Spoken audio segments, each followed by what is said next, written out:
3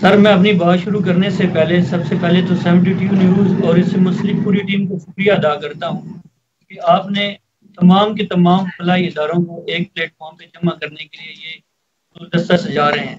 اس کا یقیناً سیرا عبد ناصر صاحب اور آپ کی پوری ٹیم کو جاتا ہے. الحمدللہ جس طرح آپ کو ایک آئیڈیا ملا تھا کہ ہم نے ان ساری فاؤنڈیشن کو کس طرح اکٹھا کرنا ہے، تو اللہ تعالیٰ نے ہر انسان سے کام لینا ہوتا ہے. 2017 کے اندر ایز اے ٹیچر میں نے اپنی پروفیشنل لائف کا آغاز کیا. جب اسکول کے اندر گیا تو ٹیچر کا یہی دل ہوتا ہے کہ میرے آنے سے کچھ نہ کچھ چینج آئے. تو میری بھی یہی کوشش تھی کہ اگر میں نے اسکول کے اندر آیا ہوں تو کچھ نہ کچھ بہتری لا جائے. تو ہمارا اسکول بالکل دریا کے کنارے پہ ہے، ایک چھوٹا سا گاؤں ہے. وہاں پہ تقریباً 100-102 تعداد ہے بچوں کی، تو میکسیمم بچوں کی یونیفارم نہیں تھی. تو سر کو ریکویسٹ کی کہ سارے یونیفارم نہ ہونے کی وجہ، تو سر نے جس طرح یہ والے کہتے ہیں کہ سر یہ ان کے والدین کی ذمہ داری ہے، ہم نے اپنی ذمہ داری کو بالکل بھولے ہوئے ہیں. تو یہی ذمہ داری کا احساس لیا میں نے کوشش کی، 2-3 دن سختی کی. کچھ بچوں نے یونیفارم پہن لی، کچھ نے نہ پہنی. تو کچھ کزن تھے اور وہ مل کے آتے تھے، تو ان میں کچھ کی یونیفارم ہوتی تھی کچھ کی نہیں. تو 1-2 دن سختی کے بعد سر نے کہا آپ ایک دفعہ ان سے پوچھیں. تو میرے پوچھنے پہ یقین جانیے اتنی دردناک بات ہے کہ وہ 2 بچے ہیں، ایک 1 کلاس اور ایک 3 کلاس کا. تو 3 کلاس والا بچہ بولتا ہے کہ سر میرے والد صاحب مجھے لے کے میرے فوت ہو گئے ہیں، تو میرے ماموں مجھے لے کے نہیں دیتے. میں نے کہا وجہ؟ تو اس نے بولا کہ سر یہ جو میرے کزن ہیں ان کی پھٹی پرانی یونیفارم ہم پہنتے تھے، کیونکہ ہمیں نئی لینے کے لیے ماموں پیسے نہیں دیتے. تو ان کی نئی جو یونیفارم تھی اب وہ بھی پھٹی پرانی ہم پھٹ چکی ہے، تو اس کے بعد اب ہم نہیں لے سکتے. تو اتنا مجھے تکلیف ہوئی کہ یہ یتیم بچے ہیں، 2-3 دن میں نے سزا دی ہے. تو اس چیز کو کون اللہ تعالیٰ کے سامنے پیش ہو کے کون بتائے گا کہ میں نے ان کو کیوں سزا دی ہے. تو یہی تکلیف لیے مطلب میں نے اس چیز کا آغاز کیا. میرے بڑے صاحب ٹیچر ہیں ان سے شیئر کیا کہ اس طرح یتیم بچے ہیں اور انہیں یونیفارم کا ایشو ہے. تو میں نے ان کو تو دلا دی، مگر بعد میں یہ احساس ہوا کہ یہ تو ہر اسکول کے اندر ایشو ہے. مختلف بچوں کو یونیفارم کے بیگز کا ایشو، فیسز کا ایشو ہے، بچوں کو ڈانٹ پڑتی ہے، سارے پوچھتے نہیں اور وہ بچے چھوڑ کے چلے جاتے ہیں. تو اللہ تعالیٰ کا شکر ہے، بس اللہ تعالیٰ نے ہم سے یہ کام لینا تھا. تو ان 2 بچوں کی وہ چھوٹی سی بات اس فاؤنڈیشن کی بنیاد بنی. اور الحمدللہ آج کل تو ہزاروں کی تعداد میں بچوں کو ہم بیسک فیسلٹیز کے ساتھ ان کی فیسیں، ان کی کیریئر کو ان کے میڈیکل کے حوالے سے مختلف چیزیں کر رہے ہیں.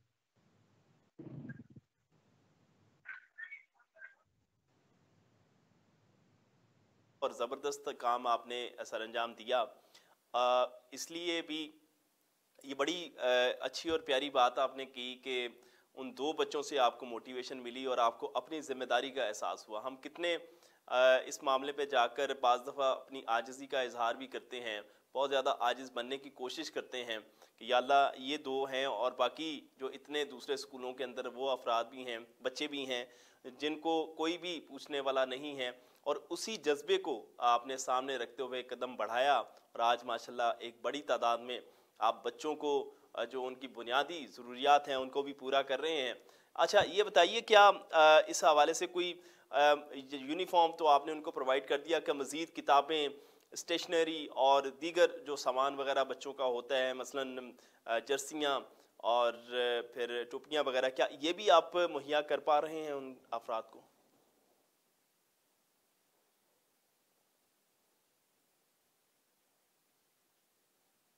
اگر ہم نے 20 اسکولوں کو ٹارگیٹ کرنا ہے، اس میں ہمارا یہ ہوتا ہے کہ کچھ نواز بھی الحمدللہ میرے ساتھ ٹیچر ہیں، تو ہم مختلف اسکول ڈیوائڈ کرتے ہیں کہ 10 میں آپ نے جانا ہے، 10 میں میں نے جانا ہے. ہم بالکل کلیئر جا کے سر کو کہتے ہیں سر اس میں جو یتیم بچے ہیں نا آپ ان کا ڈیٹا پرووائڈ کر دیں. اس کے بعد ہم ان کے کہتے ہیں کہ سر ایسے بچے جو مستحق ہیں، جو یونیفارم یا بیگ کے بنا اسکول آتے ہیں اور انہیں ایشو ہے، آپ ان کا ڈیٹا دیں. تو وہ ڈیٹا ہم خود جاتے ہیں، آج تک ہم نے اسکول میں کال نہیں کہ ہمیں ڈیٹا بھیجیں، ہم خود جا کے ڈیٹا لیتے ہیں، پھر ہم اسے آگے کمبائن کر کے پوری ٹیم کی میٹنگ بٹھاتے ہیں کہ سر یہ 20 اسکولوں کے بچے ہیں اور ان کو ہم نے اب سردیوں کی جرسیاں ٹوپیاں دینی ہیں. تو جب سردیاں آتی ہیں ہم کوشش کرتے ہیں کہ انہیں جرسیاں ٹوپیاں پرووائڈ کی جائیں. یہ ہمارے فنڈ پہ ڈیپینڈ ہوتا ہے کہ اگر ہمارے پاس فنڈ ہے زیادہ ہو تو ہم کوشش کرتے ہیں 20 تو لیں ہی لیں. اگر 20 سے زیادہ بھی ہم لے لیتے ہیں اس میں ہم پہلے سردیوں تو یونیفارم سے زیادہ پریفر کرتے ہیں ہم جرسیوں ٹوپیوں کو، اور اس کے بعد ابھی الحمدللہ ہم 200 سے زائد بچوں کو پھر اگین یونیفارم دینے لگے ہیں نیکسٹ منتھ. ماشاء اللہ ماشاء تو اللہ، اس کے علاوہ فیسز کا ایشو ہم جا کے وہ بھی سالو کرتے ہیں، کوشش کرتے ہیں کہ اسٹیشنری ہوں، بیگز ہوں، جو چیز کی کمی ہو ہم لکھ لیتے ہیں اور وہ دو تین چیزیں پوری لے کے جاتے ہیں اس بچے کی. بڑی بات ہے سر، بڑی بات ہے. اللہ تعالیٰ یقینی طور پر اس کاوش کو اپنی بارگاہ کے اندر قبول فرمائے. میں مظہر صاحب کی طرف بڑھنا چاہوں گا. مظہر صاحب السلام علیکم.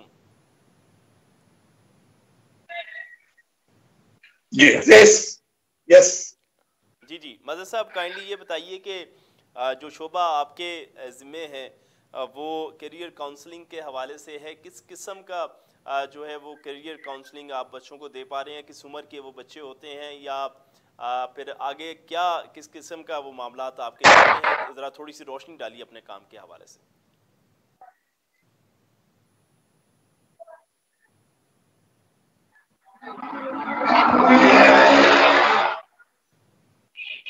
آپ افتخار صاحب سوال ریپیٹ کیجئے، مجھے آپ کی آواز نہیں آئی.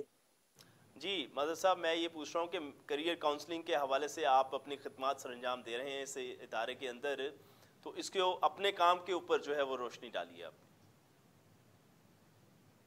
بہت شکریہ. السلام علیکم. بہت شکریہ افتخار صاحب، آپ نے موقع دیا. 72 news, thank you very much for this. It's a emerging channel of our area and of course for Pakistan, and inshallah it will grow worldwide. تو ہم اس کے لیے دعا گو بھی ہیں کہ یہ زبردست کاوش کر رہا ہے، اور اس سیگمنٹ آف سوسائٹی کا جو کہ بہت سارے لوگوں کا فرائض تھا، آپ نے اس کو آئیڈینٹیفائی کر کے لوگوں کو بتا رہے ہیں کہ ہم ایک یہ کام کرتے، ورنہ تو چینل پہ ہم صرف ڈسکشن شوز اور پولیٹیکل شوز ہی دیکھتے ہیں. تو thank you very much for bringing all the welfare association together. جہاں تک میں نے تعبیر ویلفیئر فاؤنڈیشن میں کیریئر کاؤنسلنگ کی بات کرنے لگا ہوں. انفیکٹ مجھے زہیب صاحب نے ایک سیمینار میں انوائٹ کیا تھا ایز اے موٹیویشنل اسپیکر. تو اس میں انہوں نے جب اپنا ایجنڈا بیان کیا، زہیب صاحب نے اور ان کے جو دوست ان کے ساتھ کام کر رہے تھے، تو یقین مانیے کہ اٹ ٹچ مائی ہارٹ. لیکن آلریڈی کوئی یہ کام کر رہے تھے تو مجھے لگا کہ اس میں کچھ نیا کرنا چاہیے، جو کہ یہ لیک کر رہے ہیں یا ابھی تک ان کے پاس ویژن نہیں ہے. تو میں نے ان کو ایک ہی اسٹیٹمنٹ دی، ایک سینٹینس ہے کہ آپ کسی کو مچھلی پکڑنے کا طریقہ سکھا دیجئے، آپ روز مچھلی کھلا نہیں سکتے. تو اس ایک سینٹینس کی بنیاد پہ ہم نے اس کا مشاورت کی اور ہم نے کیریئر کاؤنسلنگ کا جو شعبہ اس میں اس کی بنیاد ہے. اب کس طرح سے اس میں میری جو سجیشن تھی کہ ہم یونیفارم دیں گے، ہم جوتے دیں گے، ہم جرسیاں دیں گے، ہم ان کی فیس کا مسئلہ بھی حل کر لیں گے، ہم ان کو matric, F A, F S C یا اس طرح کی ایجوکیشن بھی دلوا دیں گے. کیا وہ اسکلڈ ہوں گے؟ Not at all. کیونکہ ہمارا سب کا تعلق چھوٹے چھوٹے گاؤں سے ہی ہے، اور ہم سب نے آلموسٹ ماسٹرز ہیں، ہر ایک نے آلموسٹ پوسٹ گریجویشن کیا ہوا ہے، ہمیں کچھ اینٹرپرینیور ہیں، کچھ جاب کرنے والے ہیں. تو میرا جہاں تک، اور میرا ایکسپوئر بھی کچھ فورن کا بھی تھا کچھ، اور اس لیے میں نے ان کو یہ کہا کہ ہم اسکولوں کا وزٹ کریں گے، ہم پرنسپلز اور ماسٹر سے ملیں گے، اور ہم وہاں پہ سیمینارز کنڈکٹ کریں گے اور بچوں کا ایپٹیچیوڈ دیکھیں گے، آخر بچے کرنا کیا چاہتے ہیں. تو یقین مانیے افتخار صاحب، یہ کوئی بڑی پرانی سٹون ایج کی بات نہیں، یہ 2019 کی بات ہے. 20 تو خیر 2020 کو تو کرونا کھا گیا، لیکن 2019 کی بات ہے کہ ہم نے مختلف اسکولوں میں جب سیمینارز کیے تو 200 کی جو اسٹرینتھ ہوتی تھی اس میں سے جب سوال کرتے تھے کہ بچہ یا بچی آپ نے کیا بننا ہے، تو بہت کم لوگوں کو یہ پتہ ہوتا تھا کہ ہم نے آگے کرنا ہے. چند لوگوں نے جن کا بتایا نہیں جی وہ تو ہمارے پیرنٹس ڈیسائیڈ کریں گے، نہیں وہ تو ہمارا وہ فلاں کزن ہے وہ ڈیسائیڈ کرے گا، نہیں جی وہ تو ہمارا کوئی ٹیچر ڈیسائیڈ کرے گا. بچوں کو یہ ویژن ہی نہیں تھا. ہم آج کیٹیگوری کے لیے کہنے بڑی فخر سے بات کہہ سکتے ہیں کہ کم از کم 15 سے 18 اسکولوں میں ہم جو سیمینار ان دونوں کیے تھے، ہمارے بہت زیادہ پلانس تھے کیونکہ وہ کیریئر کاؤنسلنگ کے حوالے سے، جس میں سرگودا یونیورسٹی بھی شامل ہے، جس میں مختلف ٹیکنیکل انسٹیٹیوٹ بھی شامل ہیں، ایون جس میں مدارس بھی شامل ہیں. ہم نے ان سب کو وزٹ کیا اور ان سب کو ہم نے یہ بتانے کی کوشش کی کہ بھائی اپنی زندگی کا کوئی مقصد بنانا ضروری ہے، اور وہ مقصد دو طرح کا ہوتا ہے، ایک تو براڈ ٹرم ہے اور ایک ارننگ کیپیسٹی کے لیے بھی کوئی مقصد ہوتا ہے.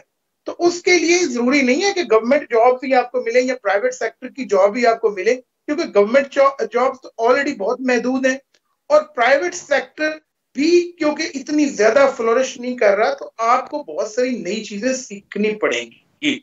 بالکل ٹھیک. کیونکہ ہمارے علاقہ میں ابھی اتنی ماڈرنزم نہیں آئی، بہت ساری چیزوں کا فقدان تھا، تو ہم نے بچوں کو مختلف چیزوں سے اویئر کرنا شروع کر دیا. ہر جو بچہ matric F A first year کا اسٹوڈنٹ ہے، اس کے پاس اسمارٹ فون تو ہے، لیکن وہ فیس بک اور ٹک ٹاک استعمال کرتا ہے، لیکن اس کو نہیں پتا کہ فیس بک ایڈز کیسے لگتے ہیں.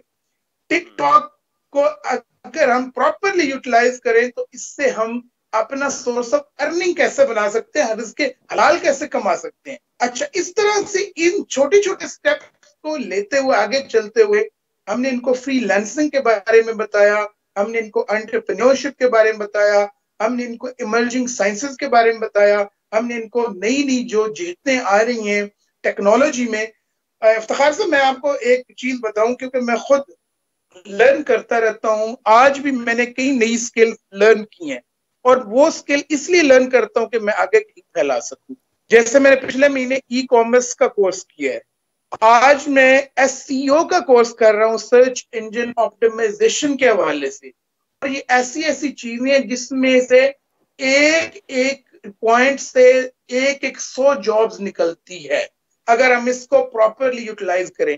تو یہ وہ ہیں چیزیں جن کو ہم انشاءاللہ تعبیر ویلفیئر فاؤنڈیشن کے پلیٹ فارم سے اپنے علاقے میں اور جہاں جب تک ہم اس کو پھیلا سکے ہم امپلیمنٹ. تو مدر صاحب یہ کائنڈلی بتائیے کہ جو آپ کا یہ سلسلہ ہے، اس سلسلے کے تحت جو ہے وہ کتنے نوجوانوں کی زندگیوں کے اندر جو ہے وہ اس کا اثر آیا، اور کیا انہوں نے اس کو اڈاپٹ کیا اور اپنے پریکٹیکلی اپنی زندگی کے اندر اس کو لاگو کرنے میں کامیاب ہوئے؟ اگر ہوئے تو کتنی تعداد ان افراد کی، ان نوجوانوں کی ہو سکتی ہے؟ اب دوبارہ بولیے گا، پرابلم سم ویئر. میرے سگنل تو بالکل کلیئر ہے، کائنڈلی دوبارہ بولیے. جی میں دوبارہ پھر آپ کی طرف بڑھتا ہوں. میں پہلے شعیب صاحب کو شامل گفتگو کر لوں. جی شعیب صاحب، آپ کو آواز آ رہی ہے؟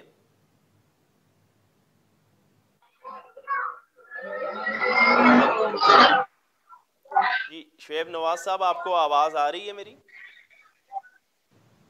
سر صاحب آپ کی آواز نہیں آ رہی، آپ کی سائڈ پہ میوٹ ہے یا کوئی نیٹ ورک ایشو ہے آپ کا؟ کن کی سائڈ سے؟ ہماری سائڈ سے؟ آپ کی طرح میوٹ بھرا سوال کیجئے پلیز. جی شعیب صاحب، آپ کو آواز آ رہی ہے؟ شعیب صاحب سے غالباً کوئی آواز ان تک نہیں پہنچ پا رہی. میں دوبارہ ریپیٹ کرتا ہوں. مظہر صاحب، اپنا سوال آپ مجھے سن پا رہے ہیں؟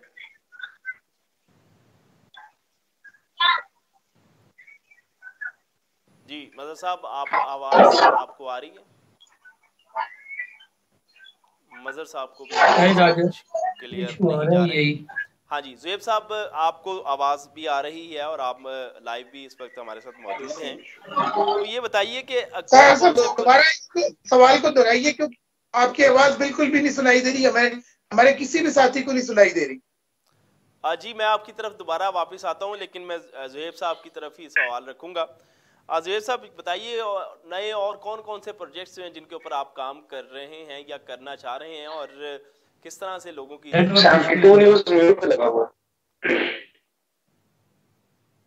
جی وہ دوبارہ میوٹ تھا.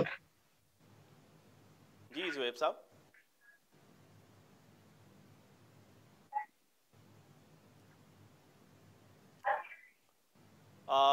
کچھ ٹیکنیکلی کچھ اس طرح کے مسائل ہیں کہ آواز کا کچھ ایشو چل رہا ہے، تو کسی بھی بھائی تک جو ہے آواز ٹھیک طرح سے نہیں پہنچ پا رہی. زہیب صاحب چلیں، ہم انشاءاللہ نیکسٹ پروگرام جو ہے نا ہمارا دوبارہ پھر اس تنظیم کے ساتھ ہم رکھیں گے. یہ دوسرا واقعہ ہے کہ وہاں پر کچھ مسائل، سگنلز کے ایشوز بہت زیادہ ہیں، اور آج کل ویسے ہی جو ہے نا جتنی بھی ہماری کمپنیز ہیں ماشاءاللہ سے ان کے مسائل جو ہے نا دن بدن بجائے کہ اچھے کی طرف جائیں وہ بہت زیادہ جو ہے وہ گھمبیر صورتحال سے دوچار ہوتے چلے جا رہے ہیں. اور اگر شہروں کی بات کی جائے تو شہروں کے اندر سگنلز اس قدر ڈراپ ہوتے ہیں کہ آپ اگر ہم روم کے اندر موجود ہیں تو ہمیں کمرے کے اندر بھی جو ہے سگنل کی بڑی جو ہے نا کمیابی ہوتی ہے. اور اس صورتحال میں ہم اپنی جتنے بھی کمپنیز کے جو ارباب اختیار ہیں ان سے ہم یہ درخواست کریں گے برائے کرم آپ اس کے اوپر توجہ دیجئے. آپ کے ان مسائل کی وجہ سے ہمارے پاکستانی بڑے شدید مشکلات سے دوچار ہیں اور اس مسئلے کے حل کے لیے فوری اقدامات کرنے کی ضرورت ہے. لہٰذا آج کے اس پروگرام سے افتخار احمد سعید کو اجازت دیجیے. انشاءاللہ آپ سے پھر ملاقات ہوگی. تب تک اللہ حافظ.